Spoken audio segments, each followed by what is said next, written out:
This is the Good Fire Podcast. Stories of Indigenous fire stewardship, cultural empowerment, and environmental integrity.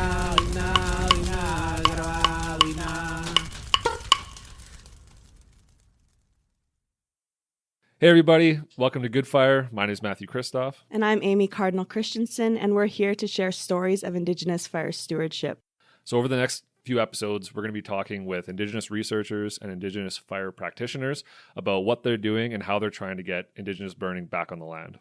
So this podcast is sponsored by the Canadian Partnership for Wildland Fire Science, with support from the California Indian Water Commission and the Fire Sticks Alliance Indigenous Corporation. So on today's episode, we're going to talk to Frank Lake from the U.S. Forest Service, who's also an Indigenous man. And he's going to talk about the power struggle that we're seeing between, agencies and Indigenous-led wildfire management. Frank, do you want to introduce yourself a little bit? Yes, hello, and thanks for having me. My name's Frank Kanawha Lake. I'm a research ecologist with the USDA Forest Service, Pacific Southwest Research Station, and the Fire and Fuels Program. And I've been with the agency in the research branch for about 18 years. And prior to that, I was a habitat fish biologist on the management side. And a lot of my work and my research, working with Indigenous and tribal peoples, is informed and influenced by my cultural background. I'm mixed-blood Native American and white, but primarily raised with the cultural influences in the tribes in Northwest California, that being my Yurok and Karuk family. That's awesome. I think that's the best introduction we've had so far. Yeah, it's very concise. You win. Yeah, you nailed it. So Frank, I just wanted to give some additional background here. Like, I know everyone in the world of Indigenous fire stewardship knows you, but just for people outside, listening in, for me, you've been a tremendous mentor and, role model in my career. And so when I initially started in this, I held a meeting at a conference in San Antonio about Indigenous fire, and only one person showed up, I remember, and it was Carol Raish, so I felt very alone. But then the next conference I went to, you actually hosted a workshop on Indigenous fire. And I know you've been in North America in this area a lot longer than a lot of other people. It's a bit popular now, but, back in the hard days, I know you were really pushing for Indigenous people to get back on the land and get burning. So I was wondering if you could just maybe give some background context, what led you to do that workshop that you did? I think it was in Montana, right? Yep, it was one of the large fire conferences there by the International Association of Wildland Fire. Okay, yeah. So what made you decide to host kind of a gathering like that? Like, did you see a need, in the U.S. fire management community for having, Indigenous people back out on the land? I have to really give credit to my mentors, and I think academically and culturally, one of those women is Dr. Robin Kimmer. When I was a graduate student at Oregon State University back in 2000, she was invited to write an article from Journal of Forestry, and her and I co-published Maintaining the Mosaics. And I think at that time, as a young graduate student, again, transitioning from the aspect of fisheries habitat work, I was beginning to understand if I was going to restore salmon in our watersheds, I'd have to understand fire. And to understand the fire, I'd have to understand the cultural and ecological aspects of fire in the Klamath Mountains in Northern California. And that led me on that journey of my academic pursuit to get my graduate degree. And from there, that whole time, it was really how do we increase the awareness and the understanding of the importance of fire, both ecologically, but in particularly the cultural importance to many of the tribes or Indigenous people in the Pacific West. And so Robin was really instrumental in helping me start that, I guess as an integration of my cultural and professional or academic interest.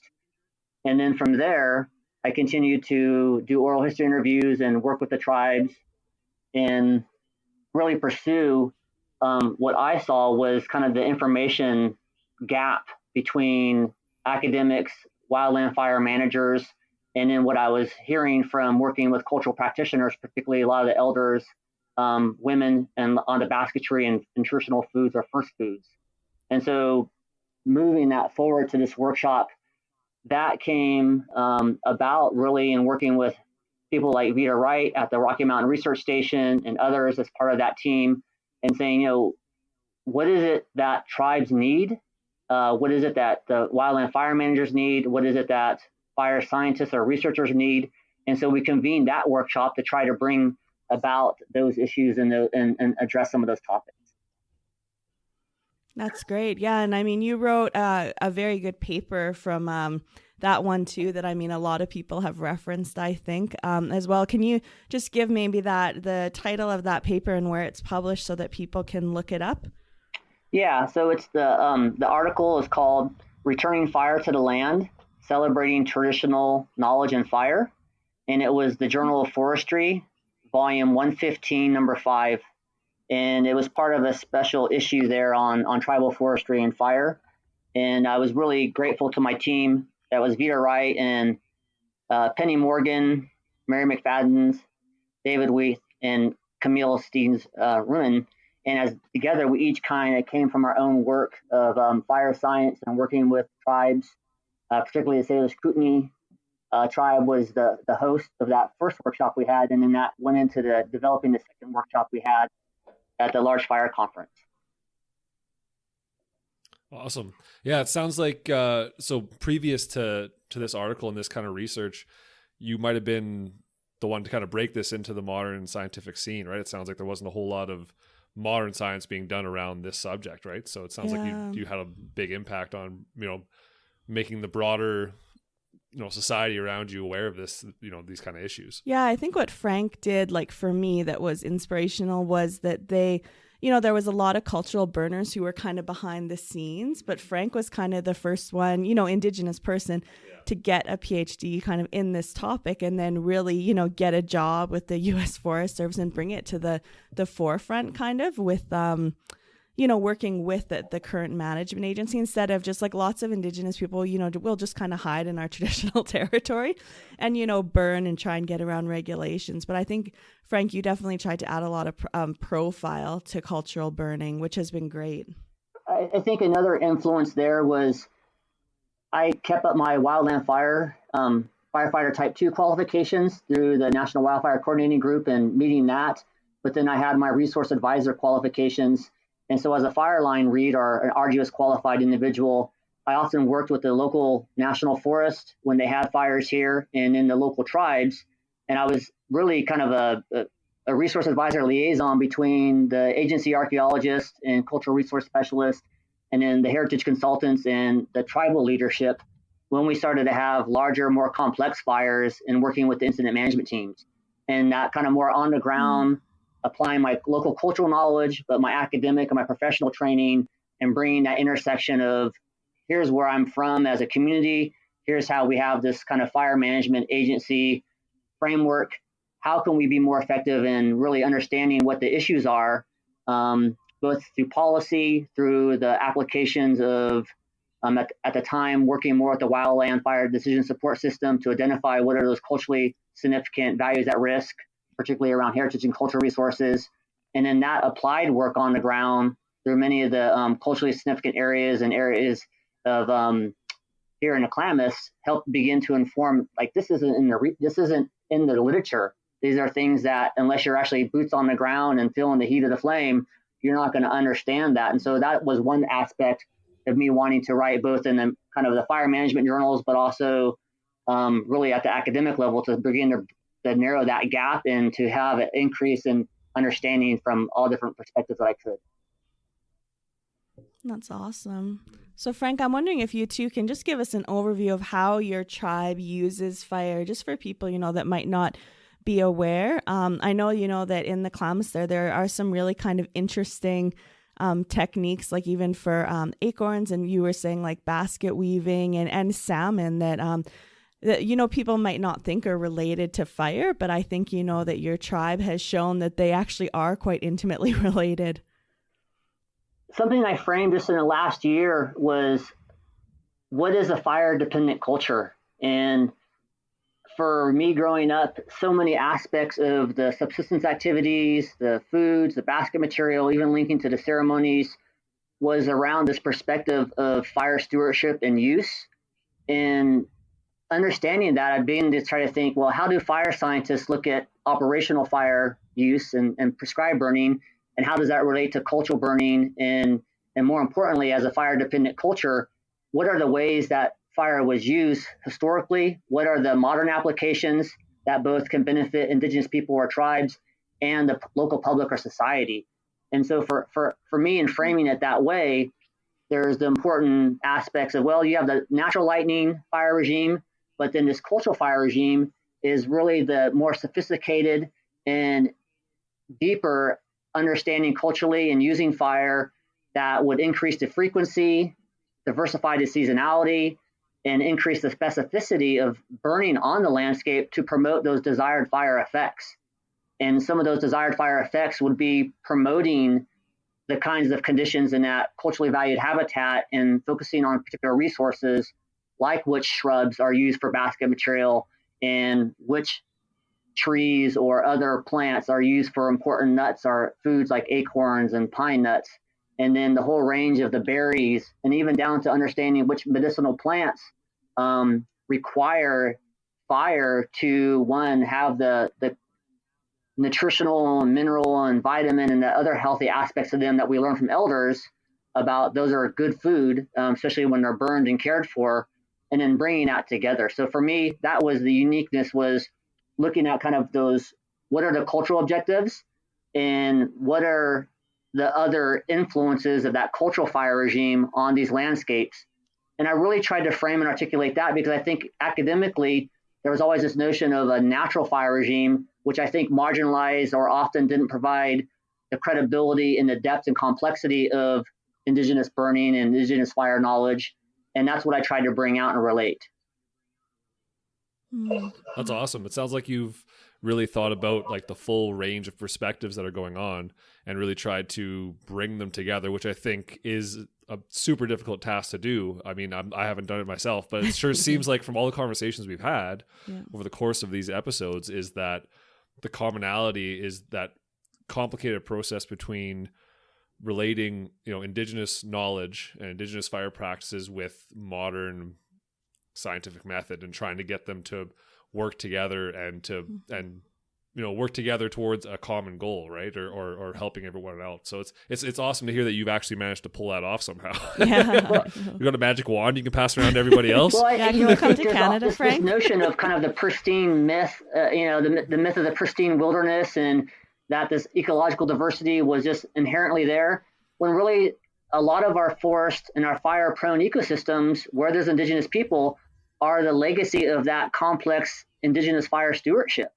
And yes, lightning is frequent, but when you start to look at the various applications for food, for basketry, for travel routes, for working on reducing fuel loading around the villages, or the wildland urban interface, as we call it now, and then the connection between the home place to the resource areas, to even our more biologically diverse sacred sites and other areas across the landscape, it was that intentional burning that facilitated that diversity, or what we're calling now heterogeneity and biodiversity. And when we think about vulnerabilities or the threats and stressors of climatic or other environmental processes, I began to understand, as I kind of looked at it at different scales, kind of in my Western framework, and then cross-checking that with my Indigenous perspective or experience, was there's a depth there that isn't being revealed or shared.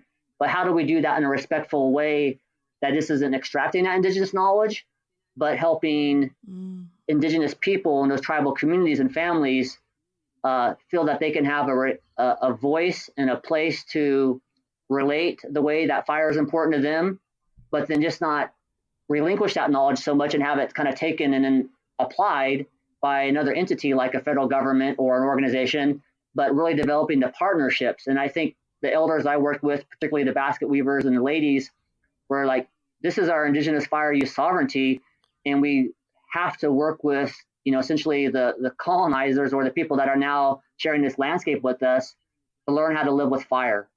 And if we see fire as medicine, as something that's essential and healthy to our landscapes, to our watersheds, to our own being as human beings, then that's where we have the alignment of the intersection between people and place, particularly as around the use of fire and understanding the benefits of fire, as well as some of the consequences of not having fire in a landscape and what it may take to reintroduce that.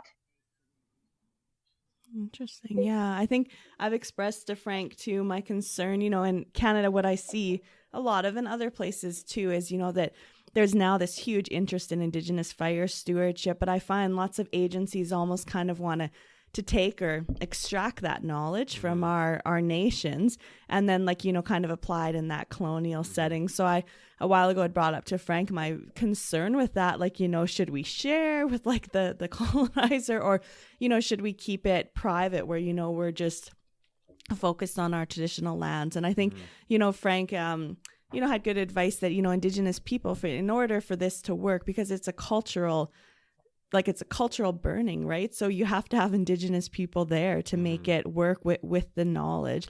And to me, it's an easy partnership for agencies to make. It does involve giving up some power, but at the same time, if you're getting to the ultimate end goal, does it really matter? Well, I think being on the outside of this and never having dealt with any of these problems before ever, but listening to these conversations, it seems like I could totally see how agencies and governments could be on board with the environmental importance of Indigenous burning being back on the landscape. Right? I think they get on board with the environmental side of it, and I think a lot of times, from what I've heard, it sounds like the cultural aspect is often lost, and they're not. So they're just missing that. They think that they're like, we're doing it, we're letting them do it, we're letting them blah blah blah, letting them. You know what I mean? It's that kind of thought process. Whereas, and I don't think it's intentional, but it's just being lost. It's going over their head for whatever reason, right? So I think, so how do you instill the fact that it's no, this is something that we would like to do together with you, but also like you said, you don't want that knowledge to be extracted and taken from you. You want to, you know what I mean, utilize it together and try and achieve a common goal, right? Yeah, it's a big worry for me, especially I see now a lot of research projects that are interested in, I don't know what you're seeing down there in California, Frank, but this is getting more popular, and there's a lot of non-Indigenous people who want to work in this field, I guess. So how do we protect our communities and knowledge, but then at the same time, work with who is the ultimate fire manager on the landscape? And it could be both, right? It doesn't mean, but ultimately we can't have two organizations working against each other to try and achieve different things, right? So ultimately we need to work together. So building that partnership, what does that look like? What does that partnership look like, do you think? What's the power struggle like down there? Well, it's interesting. And, one of the things that came out of that article was we really highlighted from the tribes and other cultural practitioners was the need for cross-jurisdictional work, and particularly that emphasis on the cultural resources. And so the Forest Service has the all lands, all hands kind of approach. Yes, there's this federal land base, and then there's state or private or even Indigenous or tribal lands. But when you look at fire as a landscape process, and with that as a cultural practice, it's going across those land ownership boundaries.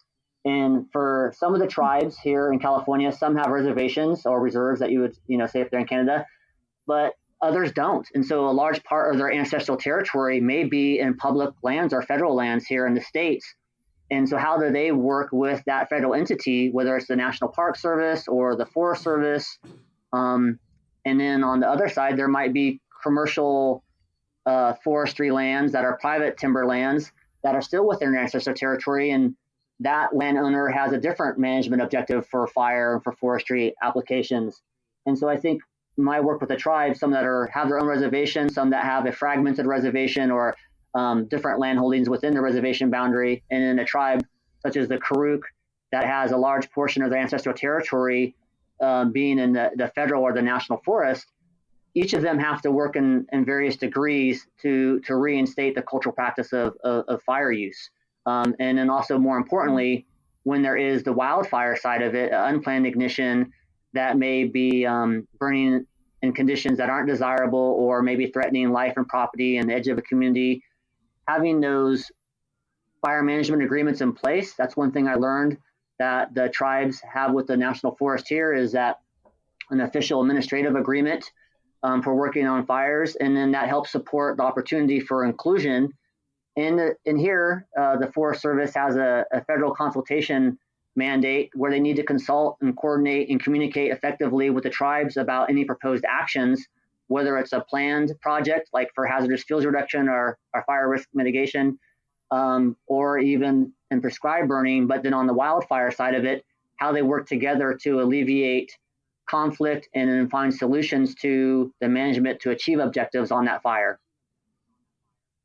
Mm-hmm. So do you see something like here in Canada, I know, or at least in Alberta, the last 10 or 20 years, there's been a lot of kind of roundtable discussions. So there's been a lot of councils kind of put together made up of different stakeholders, right? And they've managed to have, although at the very beginning, a lot of difficulty managing that and getting everybody's voice heard and having respect around the table.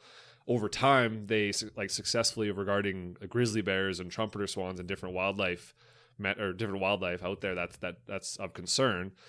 Over time they've actually succeeded in accomplishing, common goals and trying to work in a unified direction. So do you see something like that working out? Yeah, it started in particular with the National Fire Plan in early 2000 here in the United States. That kicked off a lot of funding to develop fire safe councils. And so these were more community-based organizations. In particular, the Fire Safe Council, the Orleans Bar Fire Safe Council that I was working with, worked with the Karuk Indigenous basket weavers, and they were starting on willing and private landowners who wanted to see fuels reduction and reintroduce fire there. As that process began to gain interest in part of this federal consultation requirement for doing work on federal lands, a lot of times I saw tribes were a little reluctant or hesitant to share sensitive information or certain perspectives in a public setting when they had that opportunity for government-to-government consultation that was more addressing the confidential interest. And even when you have two adjacent nations or tribes working with the same federal entity, having them the opportunity to have their own voice and consultation that wasn't disclosing information to the public was an important aspect for the tribe to have their one-on-one government relationship and then be able to coordinate and work with each other as adjacent tribes, and then how they worked with these emergent groups like the watershed or the fire safe councils. And then now that's grown in a partnership with support from larger organizations like the Nature Conservancy, in particular the Indigenous Peoples Burning Network, and then with their TREX or the Training Exchange, having these partnerships and these forums in which whatever information the local tribe or practitioners want to share, they can do that willingly and with their consent. But when there's other things, there's the policies and the authorities or the laws there that are also in place to protect sensitive information or not disclose anything that may be sensitive in regards to fire effects on heritage or cultural resources. It could be sacred sites, or it could even be a certain aspect of that traditional fire knowledge that is particular to a certain ceremonial or religious function that is held by certain families or certain village within that tribal territory. Okay. So more specifically, it'll be just, you think that the relationship between the tribes and the government is probably more beneficial in the end. Yeah, but also, we have a mixed society of different races and ethnicities and interests and socioeconomic backgrounds. And so it's coming together to also share and learn, and then really learn how to live with fire and then use that in a constructive way to manage resources. Mm-hmm. Yeah, and one really good point Frank made to me recently was about how fire management has become so kind of centralized, right? Where lots of times fires and objectives for burning and fire suppression, everything is managed kind of from a city or a central location, where that's the total opposite of Indigenous fire stewardship, where, it's a very decentralized structure, even sometimes down to a family that, burns for certain reasons and objectives in their area. So I think that's one of the conflicting things that we need to work on a bit is, kind of shifting a bit of power back to local areas. Oh, that makes sense. Yeah. Totally. Well, again, like what I said, right? I think that hitting home that cultural aspect of it is really important because that's the thing that's lost on even myself, right? Yeah. Not being of Indigenous descent. And so I want to know more about it and how to integrate that part into this without having severe problems, right? So it's interesting, to see that just that local aspect would make a big difference in having it living with it constantly and being in it, right? So that's cool. Yeah, Frank, I'm wondering too, I think one of the really unique things about, your area down there and your tribes is the use of smoke for achieving certain objectives. Like I know most of the people that we've talked to previously on this podcast, it's focused, on direct fire effects, usually in the understory, so if something burns, then what happens? Mm-hmm. But I know you guys down there, and I think you've written on it, the smoke generated from a cultural burn is also very important. So I'm just wondering if you can speak a bit to that as well. Yeah, it's interesting often in sharing that cultural perspective of the benefits of smoke. I've had some eyebrows raised and some other scientists or university there's a benefit to smoke. It's like, well, yes. And part of that teaching, again, if we focus on oak woodlands and acorn management, and one of the main reasons for burning was to reduce the pests, the weevil and the moth that infect the acorn. Direct fire can do that by burning them up in the understory. But also there was this cultural perspective that having that smoke under kind of a localized inversion would help fumigate the canopy of the insects up in the trees. And so there was that one scale of that. And I'd say the more interesting aspect is linking the phenomena of how the wildfire smoke through cultural burning and wildfires, but also looking at more of the intentional use of fire, was that burning a certain amount of an area would generate the smoke. That smoke on an inversion in our really kind of topographically steep and kind of rugged valley, river valleys, that inversion reflects the sunlight, which cools the air temperature, which then that reflected sunlight also cools the river temperature, which then has benefits to our cold water species like our salmon and the salamanders and other culturally important species in the aquatic community. And that came out of really working on wildfires and seeing this phenomena we have in some really steep river canyons in the Klamath and other parts up on the Columbia River and other parts of the Pacific West, is that when you have this inversion, that smoke is indeed cooling the river and benefiting the fish. But that was essentially a research tip-off by, or being, informed by this cultural phenomena. And then when I started to look into the ethnographic information, there was accounts from back in the late 1800s for the Rogue River Indians in Southwest Oregon saying they burned the hillsides to call the salmon in. Then the Yurok had a large fish weir or dam construction, and they would burn the hillsides after they constructed that to call the people together. And when I began to look at the kind of the scale of that phenomena, there was a lot of cultural knowledge that you could burn intentionally to create smoke that would benefit the fish at a time that was otherwise in our Mediterranean hot, dry summers with no rainfall, could reduce that temperature from having it be really thermally lethal and cooling the river enough to benefit those salamanders and those salmon species. And we finally just published a paper with some other colleagues on looking at that, everything from the MODIS satellite imagery for the areas of smoke down to the air and water temperature monitoring, and then showing the potential benefit to the cold water species. And that was all informed by the cultural knowledge of that practice, that fire has direct and indirect benefits, linking, again, everything from reduce evapotranspiration that increases spring flow to then the even years after that burn for what we'd say on ecology, kind of the intermediate disturbance hypothesis of having that healthy amounts of fire to rejuvenate stream bed material for habitat and woody debris, but also maintaining the water. And I think at that other aspect, I'll kind of come back around to this, if fire is medicine, and that's one of the cultural teachings, then at what scale and through what time do you look at the benefits of fire? And that was all culturally informed. And that, again, is another way of how I set up my research approach. Interesting. Yeah. That's very cool. Yeah. I'd never heard that about the, the smoke actually having the impact that it does on the aquatic environment. That's very interesting. Yeah. I've been working with a few communities up here, Frank, that talk about the, benefit of smoke of fire on fisheries. But usually that has to do with, just kind of clearing the rivers and the streams from overgrowth. But yeah, it'd be interesting to know, if there was a smoke aspect there as well, because it's very similar terrain there with like the hills, and yeah, it might even be causing those inversions too. So I'm just wondering, like, how long did your study show that you need smoke in the air for to, like, adequately cool the river? Can it be like, would a day burn, like, a burn one day suffice, or do you need, to have sustained smoke?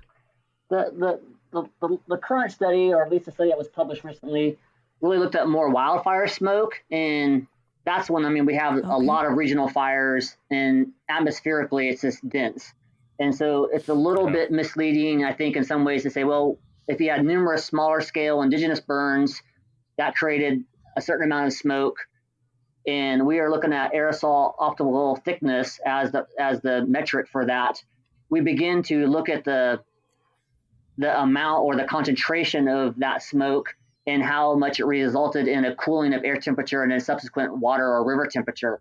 And so I think, again, as I begin to look at some of the meteorological and the fire weather and the smoke dispersion models, that's a fascinating intersection of technology, I guess, with indigenous knowledge, because there's this belief or this understanding in the cause and effect of using fire. And then now we're using scientific, really advanced technologies to show the mechanism that underlies that.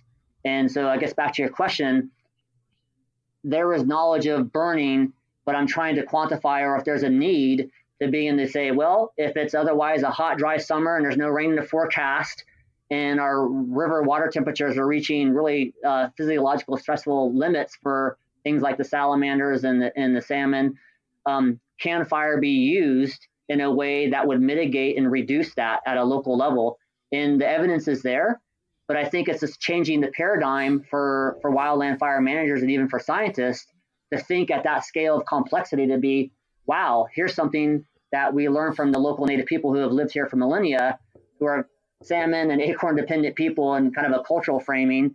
And this is the way they see the benefits of smoke and the application of it. And otherwise we would think a very hot, dry time of the year.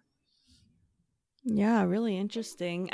I can see, though, lots of the talk in Canada, though, lately is about, the negative health impacts of smoke. Well, when we got when we got the whole province next to us burning down every summer, it's kind of and causing. So anyways, it's interesting because I think smoke's always looked at negative, but my personal feeling is that, we're in fire prone ecosystems up here. We're always going to have smoke. It's just, how much and when. Yeah.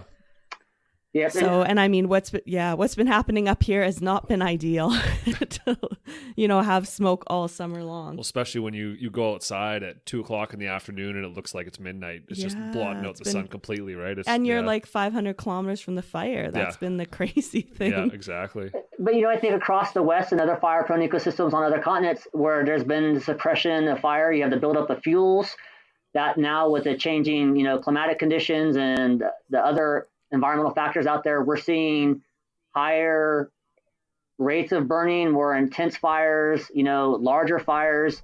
And that's all a symptom of not having fire as frequently as it has been there prior to the colonial fire suppression and the other policies that were suppressing and excluding fire from those ecosystems. And so we're kind of learning from that. Mm-hmm. I think it was interesting. Hank Lewis, who worked a lot there in Canada and with Aboriginal people in Australia, had this notion of corrective and maintenance fires. And in many places, we're trying to do kind of a corrective fire where we have to address the fact that fire has been absent or has missed some cycles or frequencies. And we're trying to reinstate that. Or where we have a wildfire like lightning ignition, how do we then in an area manage that to achieve some of these other ecological or sociocultural objectives, but yet at the other hand, understand that we have other vulnerabilities or threats and values at risk that are now, newer residents in places, municipal watersheds for our water, utilities, and other things like that, that we have to kind of protect from the negative aspects of fire burning across that part of the landscape. Yeah, for sure. Great point. Yeah, I know I've talked to a bunch of elders up here from different nations, and one common thing that comes across, like no matter where they are, is they all want to burn, and like lots of them cry when they talk about burning and bringing fire back to the landscape. But I would say that lots of them are very nervous to do it. And I think part of that is like the fear of, being fined or, causing an out of control fire. And then also just the fuel loading. So most of the elders say to me, like, back, like you were talking, Frank, when the settlers first came, they were managing the forest frequently. And now we have especially in Canada, that 80, year overloading of forest fuels. So we can't just go out and do a cultural burn. Yeah. Like there's going to be heavy. And so the one issue I'm dealing with in the one community is we're going to have to go and do a bunch of like thinning in the forest before we can burn. But the elders don't want us in there with equipment. So they want it all hand thin because they think like they feel that the equipment will hurt the medicinal plants. So, I mean, you know, to go and hand thin the entire Canadian boreal forest is going to be pretty expensive. Yeah, a little bit pricey. Yeah. Yeah. So I had a question along the same lines regarding the changing landscape and how it is now in relative to pre-colonialization. Like I know I've spoken to a number of researchers here. I've told you this, Amy, about like the Mountain Legacy Project, right? Which is they're taking photos from early 1900s of the Rocky Mountains and taking the photos again today. And you can see the drastic landscape change in vegetation and just general, you know, diversity of habitat that's available out there. Was there a similar change in the landscape, do you think, down in the States when, you know, colonization happened and Indigenous people were taken away from their traditional territory to do the things that they would normally have done? Because I know here in the Mountain Legacy Project, at least, they were attributing a lot of that diversity in landscape to Indigenous burning specifically, right? And that this wasn't something that happened because of lightning. It was something that happened because they were doing it on purpose for berries or for hunting purposes or whatever. And so I just want to know if it's a similar situation down there where once Indigenous people were removed from that landscape to doing the things that they traditionally did, if the landscape changed dramatically and now we're just trying to catch back up to what it used to be. Yes, very much so. You can see it. One of the aspects I use and still use was repeat photography, but then I also cross-reference that with early landscape maps. There's the U.S. Geological Survey down here has some maps from the 1920s, and on those there was vegetation mapping, and I use that as one line of evidence. There's early plat maps from some of the early county maps and other things that also inform where the trails were and the villages and the new homesteads. Cross-reference that also with early ethnographic interviews from anthropologists with tribal informants around the early 1900s, putting all those different lines of evidence together to say, this is how the landscape's changed, but more substantiate, this is the implications of removing Indigenous fire stewardship and management on this area. And so if we value aspects of that forest diversity, how fire was able to function and play itself out across the landscape, particularly with intentional uses of fire, it just wasn't at the villages and along the river corridors, but showing the complexity of that network along travel route systems to other resource areas, summer camps, and then to bring that back into the discussion of, well, this is the reasons or the objectives why tribes are burning, and this is the way that we want to reinstate fire today. Then we work together with those Native people and look at the potential outcomes of doing that. And then to talk on the point or to touch on the point of the fuel loading, it's very important in understanding that in this fire-prone ecosystem, the Indigenous fire stewardship helped also promote those fire-adapted, drought-tolerant species that were more resilient to things like drought and fire.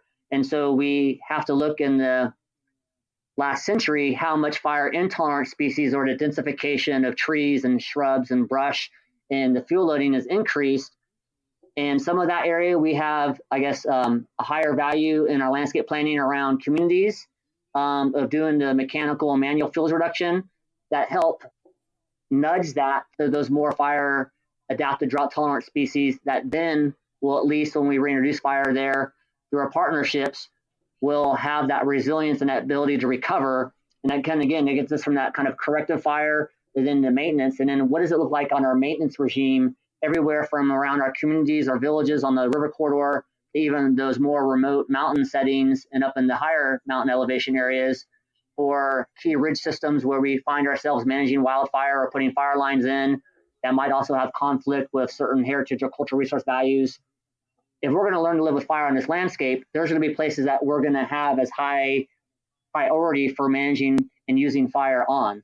And so I think that's the part in the Western Klamath Restoration Partnership that I'm the coordinating scientist with, working with the Karuk tribe, a little bit on the Yurok tribe on the other side, the national forest, and the local community organization, and other members of the public in that area to say, what are our shared values? Where do we want to do these fuels treatments? And then how do we get fire back into that environment that will achieve a range of our values and help us successfully reach those objectives and what we want from our landscape, particularly with fire and fire effects. Mm-hmm. No, that makes sense. I wonder if along that line of thought regarding like the non-Indigenous public, do you find you see in the media today, right? All these crazy fires that are happening across North America, that a lot of fire is demonized, right? Because of the fuel loading that we have and just the large destructive nature of the fires that have been in the last few years. Do you see a large reluctance from the non-Indigenous public to having more fire in the landscape? Yeah, I think it's an overall increasing, and again, having Indigenous people share the importance of fire increases our society, our public's awareness and their fire literacy, and not having seen fire always as a negative consequence, but changing that perspective to being as one of renewal and essential to our local economies, essential to our livelihoods, essential to the ecosystem services like water and food and materials that are derived from our landscapes that fire is helping promote and create. And when we shift that perspective, again, that's that aspect of kind of coming from what is currently a fire adapted community where we're preparing for wildfire as kind of a negative consequence or as something that we're vulnerable and threatens us, to then seeing what are the aspects of the Indigenous people here that are fire dependent cultures where fire is a beneficial aspect. Yes, it has some consequences and under certain conditions can be deadly and threatening, but how do we reduce that? And I think that part of that perspective in society, you may be a non-Indigenous person and you can say, okay, I want to reduce the fuel loading and the threat of fire around my home and my property.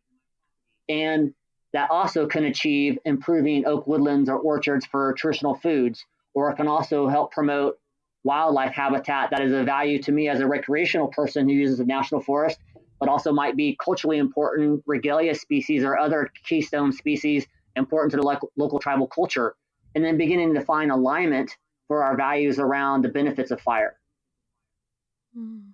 Yeah, it just seems like a major problem like across everywhere, right? That the educating the public on the importance of fire is a huge challenge, right? Yeah. And I think in this situation it applies as well.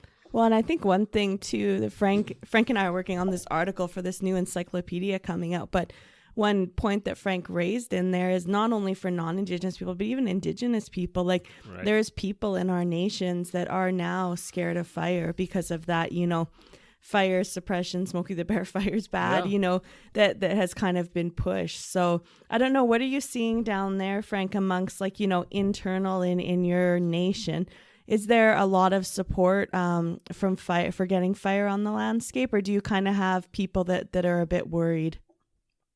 I think it's a full range of those that are really, we need to get fire back on here. It's essential, to those that are more cautious and a little hesitant because of the smoke health concerns, or do we still have that knowledge and able to use fire?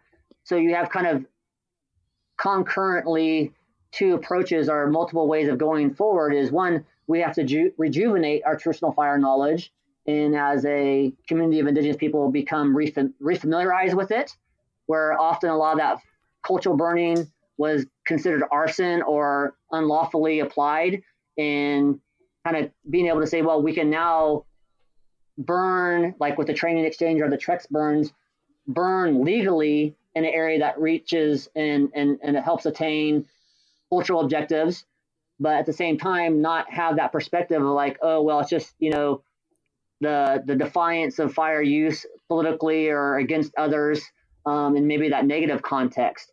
And so I think down here, there's that range of, well, can you burn in a way that is good for the environment and for our culture and community, but how do we mitigate some of the other implications like smoke or the potential risk that a fire may get away and threaten life or property that we wouldn't want, but that we have to accept that as one of the risks of getting fire back in the area hasn't seen it in a while.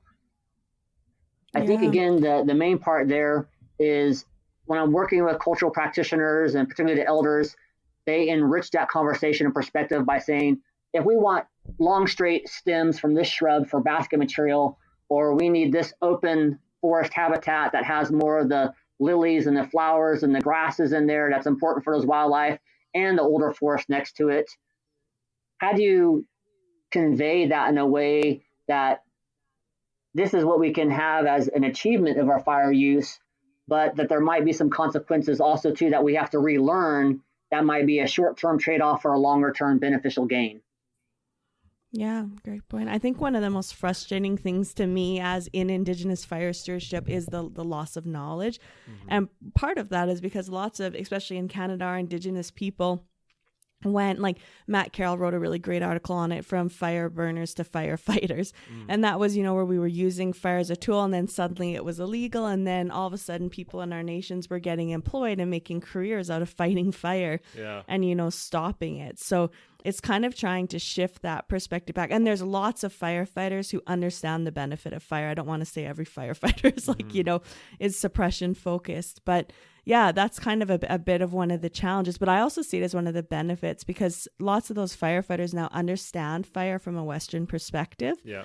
So if, they can learn then from our elders about that Indigenous perspective of fire, I think they're really well grounded. For sure. Well, that's what I was just going to ask. I was thinking kind of the same thing. I fought wildfire a little bit when I was younger, and I don't remember ever hearing, and I mean, I'm a forester, so I have a little bit of education regarding wildfire going into actual wildfire fighting, but I don't remember during members training hearing anything about Indigenous fire use, really, right? Yeah, Like that wasn't a thing that was mentioned at all. So I wonder if there could be a movement towards, obviously you're not going to teach all these firefighters like all the important reasons and reasons why cultural burning is important, but you can do a little bit of an introductory class and be like, okay, these are the things that you guys need to be aware of, because this is something that we're trying to work towards as as a nation or as a society, right? So I wonder even if that it just exists, that it exists, right? Well, that's what I mean, because right now it's very militarized, you know what I mean? It's just like, that's the enemy, get the enemy, like go get it, right? So I wonder if teaching firefighters that aspect of it as a tool, because I think once you start to get into the more managerial aspect of wildfire fighting, you start understanding those kind of more those more nuanced debates about it, right? But just going into it, it's mostly just like, this is a cool, fun job with where I get to fly in a helicopter and like university students. University students, right? That's what I was doing it. So I wonder if that would make a difference, if we could teach those people, if that would help, just kind of, because they're the ones doing some of that work, right? So at least if they're aware, they might make different decisions. I don't know. Yeah, Frank, do you have any educational programs that you use down there for educating like the general public or, people going out? Like one really cool thing about the States is that you guys have like on your fires, you were talking about how you have, and I don't want to say the term wrong, but like almost like a cultural advisor, somebody who can say, this is a special area, we need to manage the fire differently in this area. Like we don't have that in Canada. We're not even, I don't think, close to that point. So like, how do you educate, firefighters and other people about Indigenous fire use?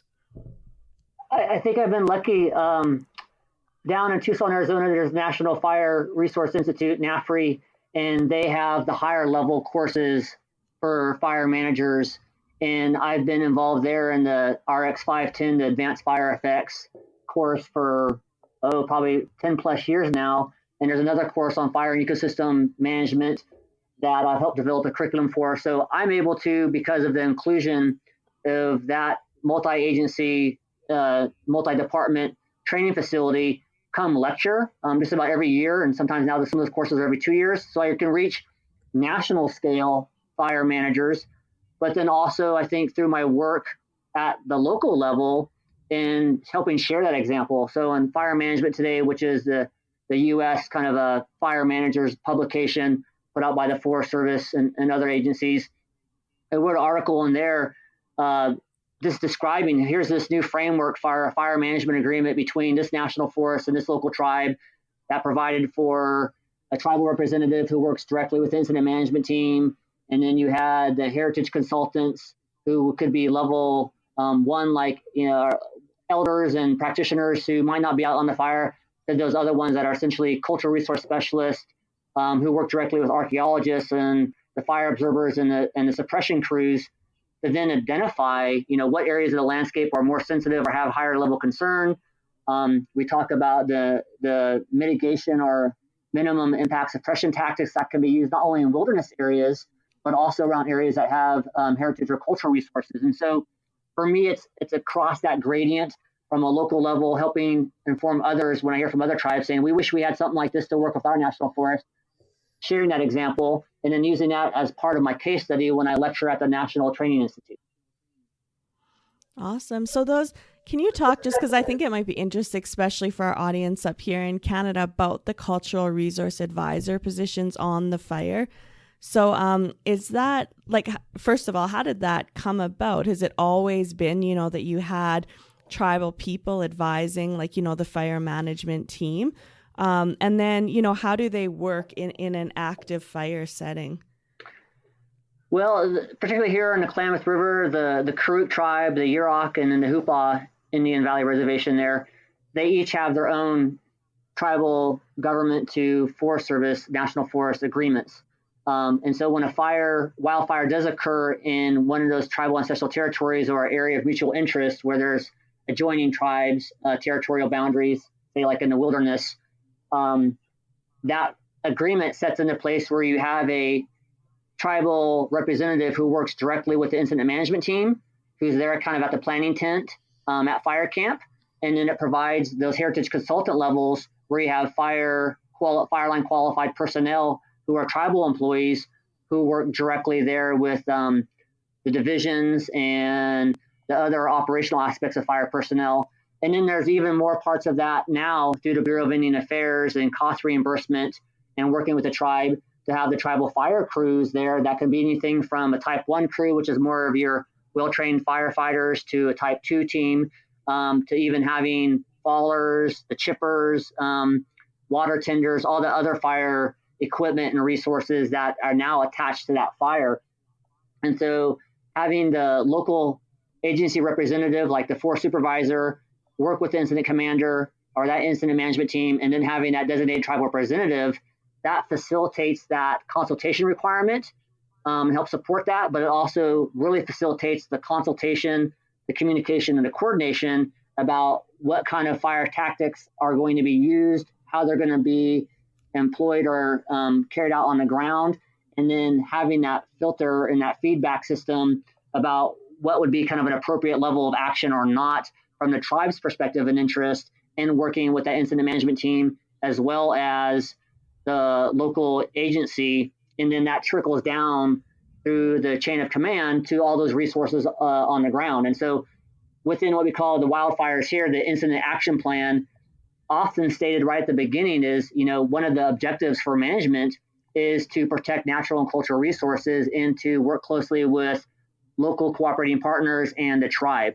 And that framework right there helps set that foundation for that consultation and communication and coordination at various levels during the fire incident. And for a lot of fire incident management teams that weren't from Northern California or this area familiar with that, that was a big educational process. Like, why is this tribal representative in here with the incident command team? They're not part of our structure. Well, actually they are. And what's kind of, what level of co-management or cooperative agreements around what's going to happen with how the fire is being managed and what the tactics are being employed and taken and where and why. When that's also has that tribal inclusion, there's often more satisfactory outcomes and less tension and less conflict. Yeah, that's great. Well, that's awesome. Yeah. It's just really interesting. I mean, in Canada, I don't even think we're thinking that far ahead. Like, I know that the agencies want to manage for cultural, but there's a bit of a conflict too right now about, like you were talking about before, who shares what with, the colonizer basically. And lots of communities are very nervous to share those type of things. But Frank, I was just wondering too, so I wanted to get in, I know you talk a lot about, and I'm drawing a total blank on the name. I was telling Matt, but is it agroforestry horticulture? I'm totally saying it wrong. Agroforestry. Okay, yeah. Can you talk a bit about that and just, how the forest can be used basically to sustain life. Like lots of people look at the forest as, like a place to go for recreation or on a hike, but not a place, that can actually, sustain a community or a nation. Mm-hmm. And I'll link that back around to the active fire management agreements and what's going on the ground for the kind of joint prescribed burns between the agency and the organizations and the tribes. So when I frame it as an agroforestry perspective, I'll use the oaks as an example. A lot of people say, in California, oak woodlands are important and acorns were a food crop, important to the tribe and wildlife.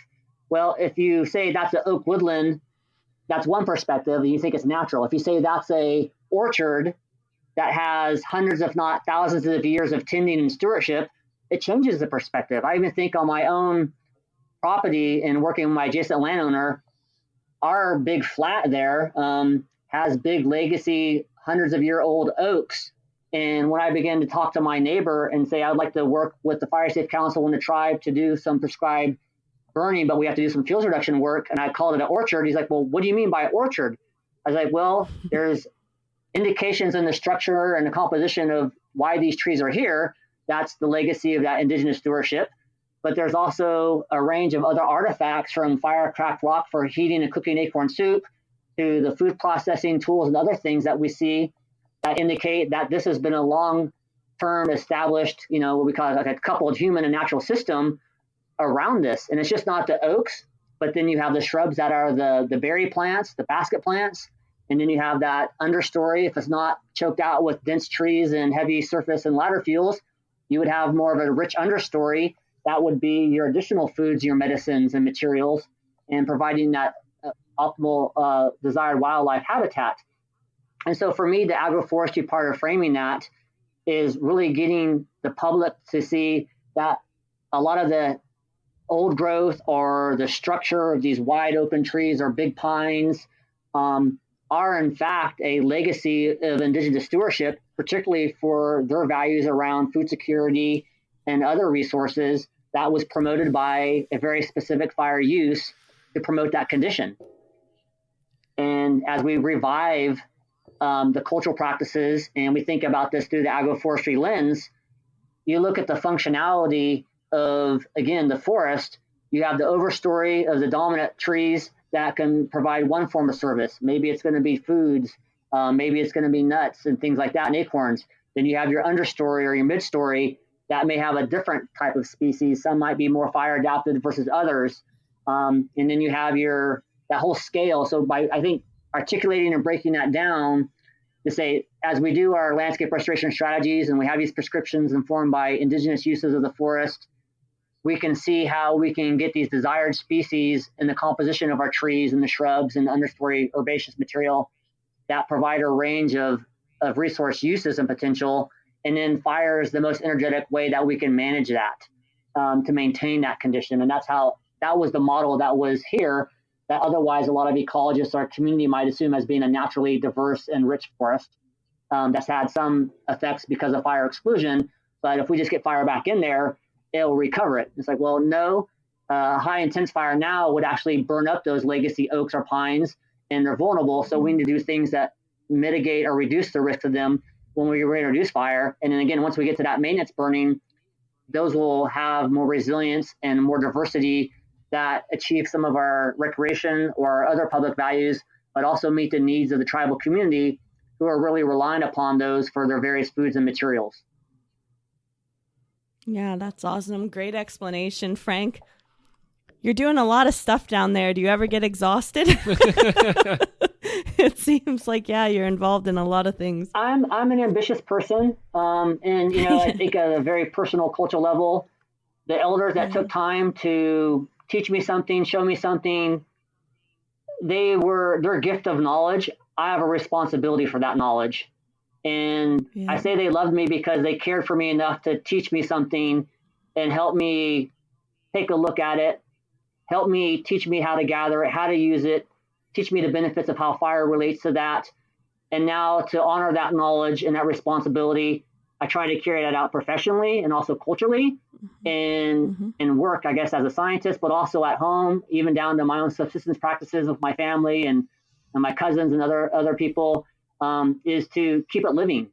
And a fire is so essential part of that, and that's been absent. How do we bring that back? So I do keep pretty active as a scientist. I do forest thinning on my own property and use that as kind of a case study example for local field tours, and really try to be inspiration to other families and say, it's going to be hard, it's tough, but you can work at this. And here's these resources that we have through these government programs, through the partnerships between the tribes and the community organization and the agencies. And we can each do our own part to increase our food security, to promote the diversity and the condition of the forest that makes us safer from detrimental fire, but allows us also to get fire in there and help promote that family-based burning that the Indigenous Peoples Burning Network and other groups like the Yurok Cultural Fire Management Council and working with the Nature Conservancy on the treks and those other types of burns are doing that.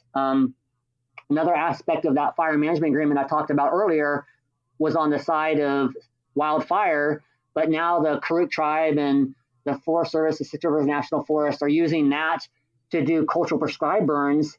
And some of those units have been identified by the tribe and cultural practitioners and saying, hey, we want fire back in here. And now you have the tribal fire crew and you have the Forest Service crew working hand in hand on the line to get that cultural burn conducted.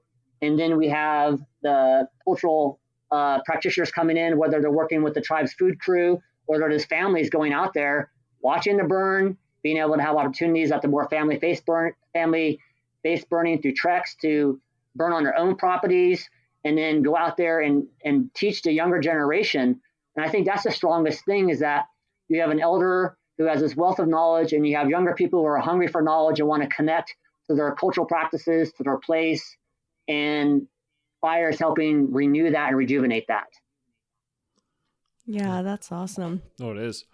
Yeah, and I mean, the work you're doing, Frank, I think you're taking your responsibility down there very seriously. I'm super proud of everything that you're doing. I mean, not only on your local scale, but I think often you underestimate like your international influence as well. Well, thank you. I just, again, I want to try to get it right at home, and I'm with my own acorn trees and my own berry plants, and share the wealth. Yeah, for sure. Thanks a lot for coming on today, Frank. This was great. The wealth of information that you have, I'm sure we could go on for another couple hours, but yeah, for sure. So thanks a lot for coming on. We appreciate it. And I wish you luck in, applying some of these strategies that we talked about. Yeah. Yeah. Thanks, Frank. Yeah, I appreciate it. And I only know as much that people shared with me. So I'm grateful to the elders and the tribes I work with, the community and tribal organizations, and other colleagues like yourself. So thank you. Thanks a lot for listening, guys. I know Amy and I both really enjoy these conversations. They're always incredible. Thanks again to Frank for coming on. We appreciate you taking the time to have these important conversations. This podcast was produced by me, Matthew Kristoff, and I have an environmental sciences podcast called Your Forest. And if you like good fire, you'll definitely like Your Forest. Please check it out on Apple, Google, Spotify, and Stitcher. And I hope you guys like it. We'll see you guys next week. Thanks a lot for listening. Take it easy.